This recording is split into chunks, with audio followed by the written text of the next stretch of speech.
In this section, we're going to do a little bit of review about the constant e, exponential equations, and natural logarithms, continuous compound interest, that sort of thing. So this section should go pretty quick, and I expect a lot of us will have seen this before. But first of all, we have this definition. The number e is 2.718281 blah blah blah. It is an irrational number in the same way that pi is. So this decimal is infinitely long. It does not repeat. It does not end. And it is defined by this limit. E is the limit as n approaches infinity of 1 plus 1 over n to the nth power. You don't necessarily need to know that or have that memorized, but I just think it's kind of a cool fact of how it's memorized. E is a really, really cool number. It pops up in a lot of interesting places. You see it all the time.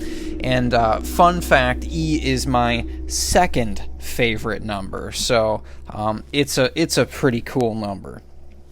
But we use it mostly in this continuous compound interest formula here. So we have A equals P times E raised to the RT power, where P is what's called your principal. So this is your principal, which is really a fancy way of saying your starting amount. Your starting amount. Starting amount. So in these types of problems, you're going to start with a certain amount. You might take it and invest it in a savings account or a stock or a CD or something like that. P is your principal. That's how much you begin the problem with. This is how much you begin your investment with. R is your interest rate as a decimal. This part is really important. It has to be as a decimal. So for example, when I say a 4% interest, that would be really 0.04, and we want this version over here.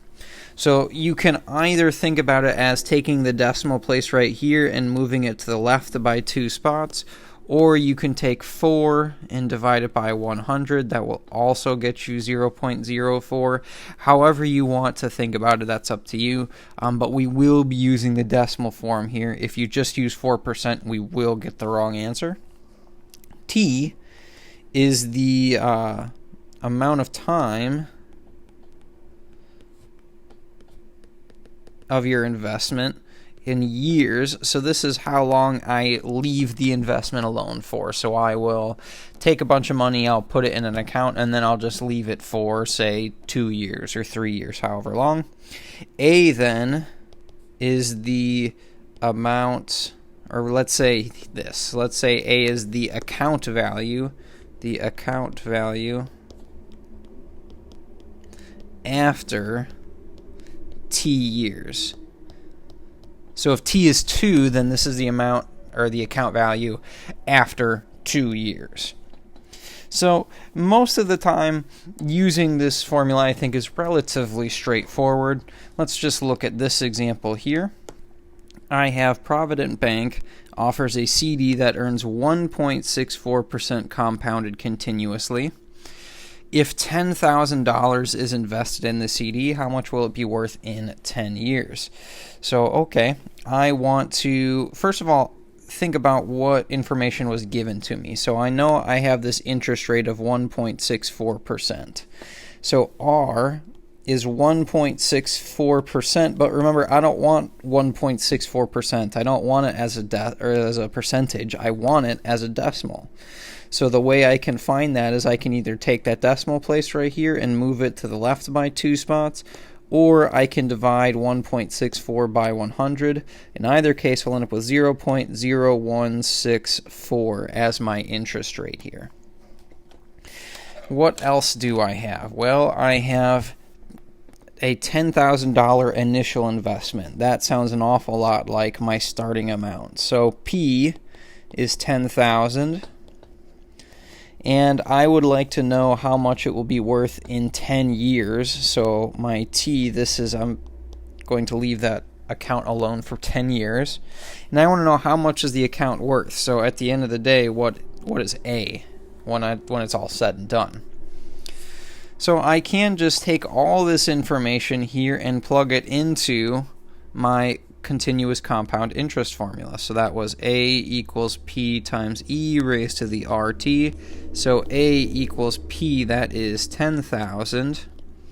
E, remember, E is a number. Remember that E is a number, right? It's 2.718, blah, blah, blah. So E is a number. We're never going to plug something in for E. It's already a constant. So I have 10,000 E raised to the R. That's going to be 0.0164 times T. T is 10. And this one is relatively straightforward. We can just punch this into our calculator.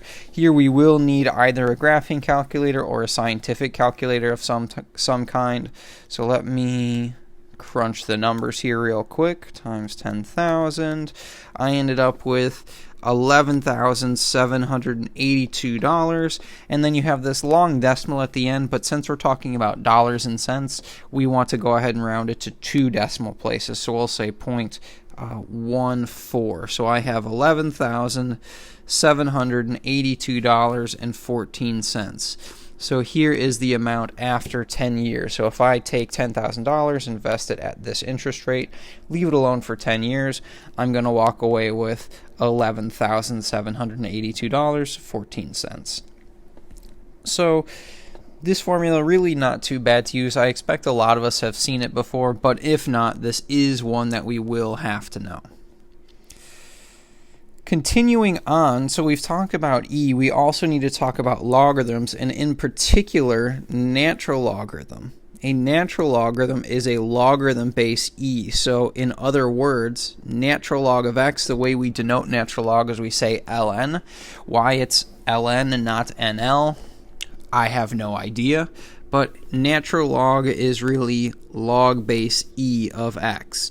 Now, we are generally never going to write it in this way. We're always going to use this notation, that ln. And why we care about logarithms so much is it allows us to solve exponential equations. It allows us to solve equations that we otherwise could not. So here's an example of an exponential equation. I have 3 equals e to the 0.09t. So I want to solve for t, and notice I'm not actually multiplying by 0.09t. That 0.09t is really, it's in the exponent right here, right? I can't just divide by e because multiplying is different than an exponent. So we need to kind of find a way to deal with this. So I'm just going to rewrite this down here. 3 equals e to the 0.09t. So here, if I wanted to solve this equation, what I have right here is an exponential equation. And the way I solve an exponential equation is I use a logarithm of some kind. And in this case, I'm going to use the natural logarithm. So I'm going to take natural logarithm of each side.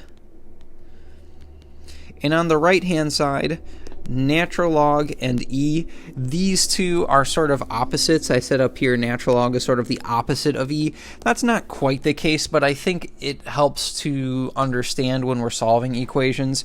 They're opposites sort of in the same way that, say, addition and subtraction are, in that if I take natural logarithm of an exponential function, those two things are going to cancel out, and the only thing I'll be left with then is this exponent of 0.09t, which is exactly what I want. On the left-hand side, natural log of 3. Now, you could go and type this into your graphing calculator and get a decimal right now if you wanted. I would actually just recommend you leave that as natural log of 3. And the reason I always recommend doing that is because if you round this number too early, you're going to end up being slightly off in the end. If you round that number earlier on in the problem, you're going to end up with an incorrect answer. You're going to be off by a few decimal places, which makes a big deal in the long run. So I want to leave that as natural log of 3 for right now. But just recognize that this is a number. It's kind of an ugly number, but it's still just a number.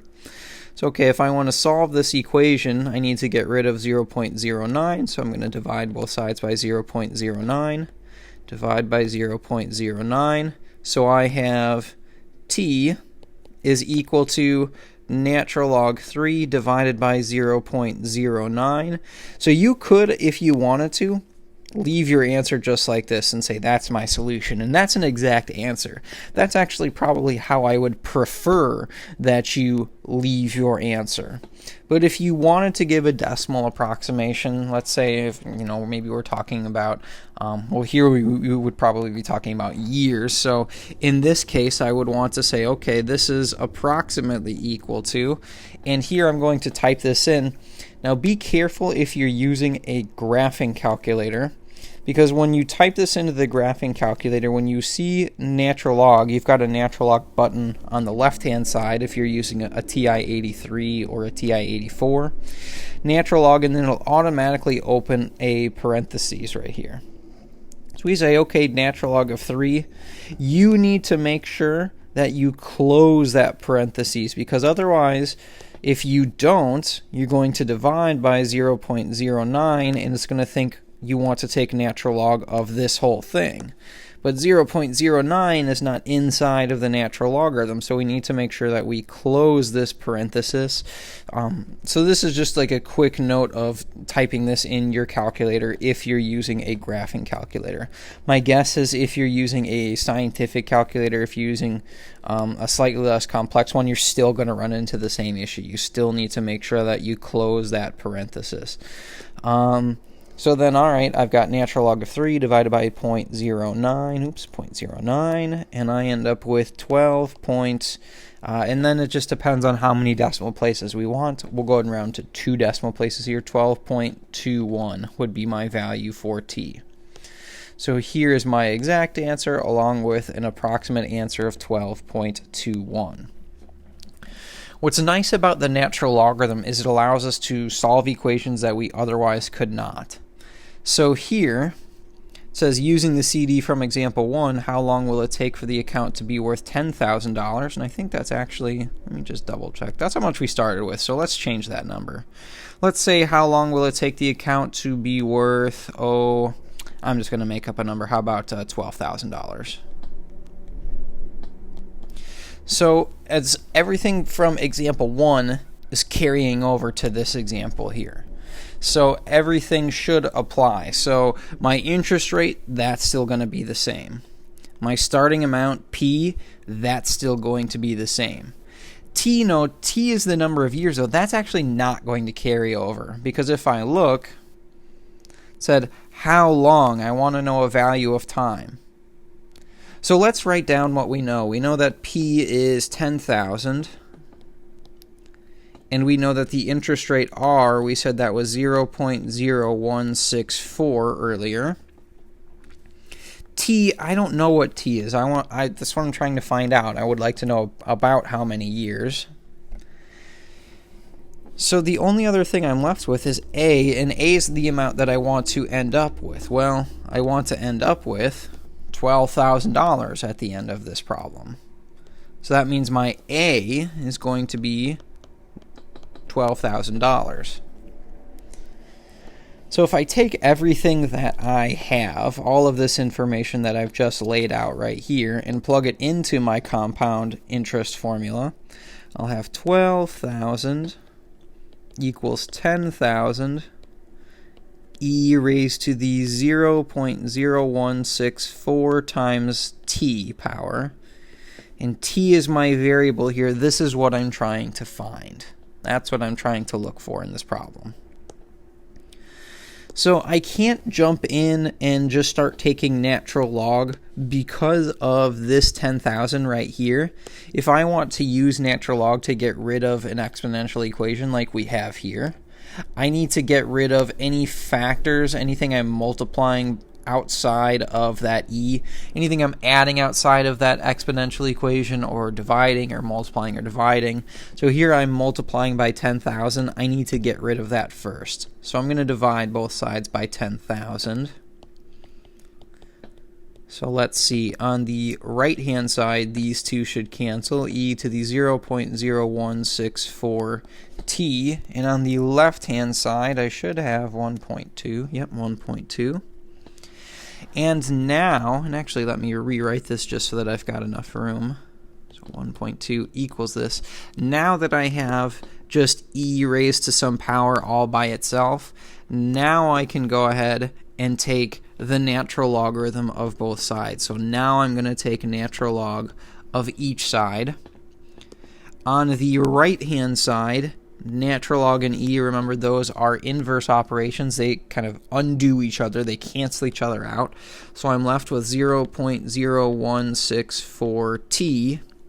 On the left-hand side, you could get a decimal approximation, but again, I would leave that just as natural log of 1.2 here. So let me fix that. Natural log of 1.2. If you want to put the 1.2 in parentheses, it might help you just to remember when it comes time to type this in your graphing calculator. But now I just, okay, how do I solve for t right here? Well, I need to divide both sides by 0.0164, divide by 0.0164. So t is equal to natural log of 1.2 divided by 0.0164. So let's see, natural log 1.2 divided by 0.0164. Here I have about 11.12 years. So it would take me about 11.12 years. Now, I don't need you to tell me how many months or days or anything like that. If you just tell me the amount of time in years, that's perfectly fine with me. So we end up with around 11 years, a little over 11 years. And that's how long it would take my account to grow from $10,000 to $12,000, assuming that I don't make any additional deposits. Now, if you're adding extra money in over the course of that time, you're going to end up with a different result. And there are formulas out there that'll tell you that, but we're not going to worry about that here for this class. So let's look at a few more examples here just to get some practice using natural logarithm, just because it's most students, I think, tend to struggle with it a little bit. So I want to make sure that we get enough practice just to kind of remember how it works.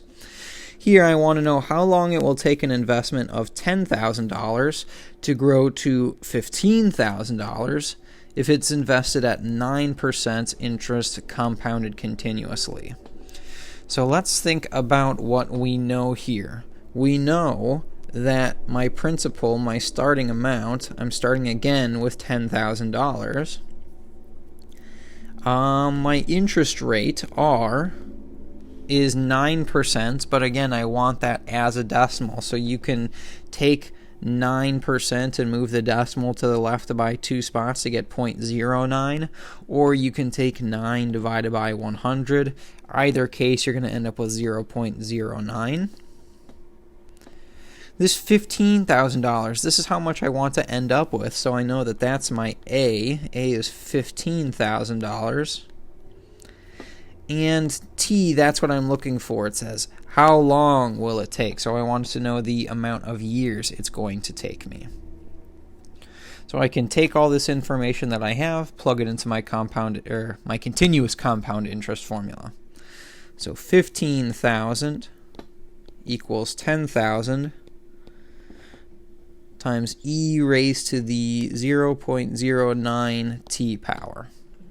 I'll take this equation and solve it for t, just like I did last time. So I'm going to start by dividing by 10,000. Divide by 10,000.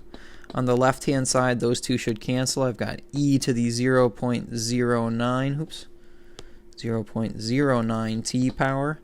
On the left-hand side, I should end up with 1.5.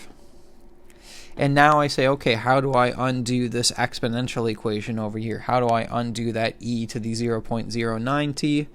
And you would say, well, of course we're going to take the natural logarithm. So if I take the natural log of the left-hand side, I'll end up with 1.5. Natural log over the right-hand side, that's going to get rid of my exponential e and just leave me with 0.09t. Solving for t very quickly, I have 0.09. I need to divide both sides by that. So t is equal to natural log of 1.5 divided by 0.09, which is approximately equal to, let me see, divided by 0.09, I have about 4.5 years. I have 4.51 years if I round to 2 decimal places. So we see how much faster it grows if you raise that interest rate 9% versus, I think the first one we looked at was 1.64%. Your money is going to grow much, much faster at a much, much higher rate. Last example, I really like this problem. I think it's really interesting. It says, how long will it take your investment to double if it is invested at 5% compounded continuously? Sorry, let's think about what we know. I see this 5%. That's my interest rate, so I know that R, don't want 5%. I want 0.05, 5% as a decimal.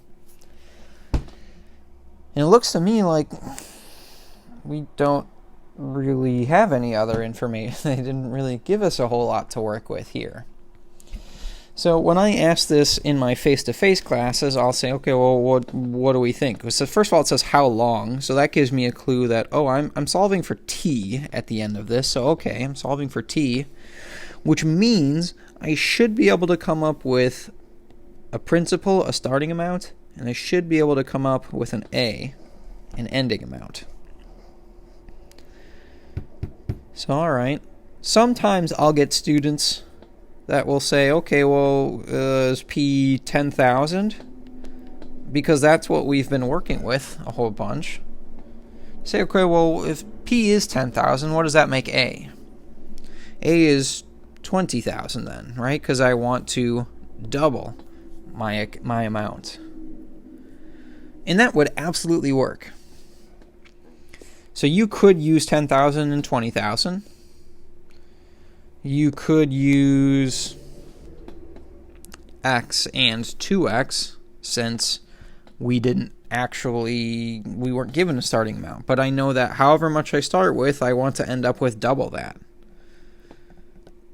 Or you could use 1 and 2. This is my personal favorite just because I like the idea of sitting around and waiting to see how long it takes your $1 to grow into $2.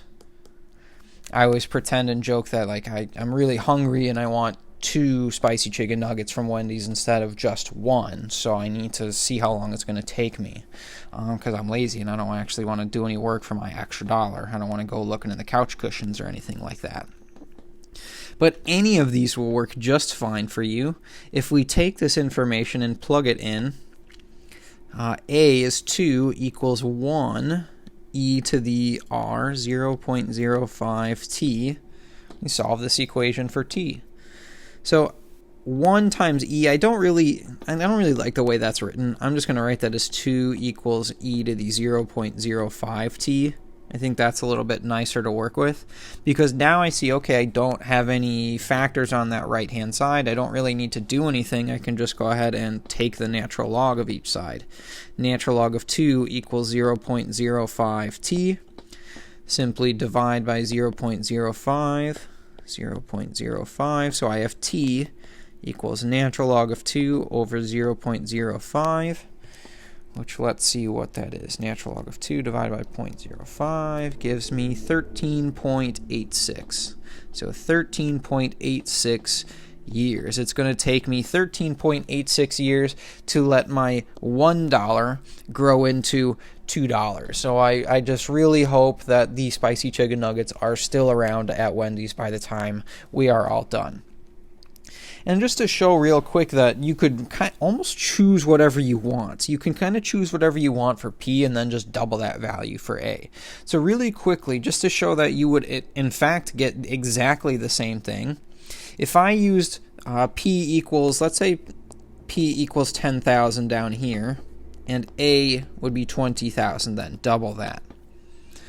If you think about setting this up, I'd have 20,000 equals P is 10,000, e to the r, so that's 0.05 times t.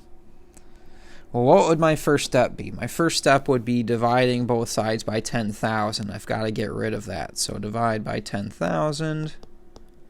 On the left-hand side, 20,000 divided by 10,000 will leave me with just 2. Equals on the right-hand side, these two cancel, and I'm left with e to the 0.05t. Well, look at this. This equation that I ended up with is exactly the same as this equation right here, which means that these two equations are going to have the exact same solutions. So I always think that's kind of interesting, that it doesn't really matter what your starting amount is. It's going to take $1 the same amount of time to grow into $2 as it takes $10,000 to grow into $20,000. So kind of a really interesting problem, I think. Would probably be a good one to study if I was studying for, say, a quiz or an exam or something like that. Just, I don't know, thinking out loud here. So in the next section, we're going to talk about how we can find derivatives of these types of expressions of natural logarithm, and exponential equations.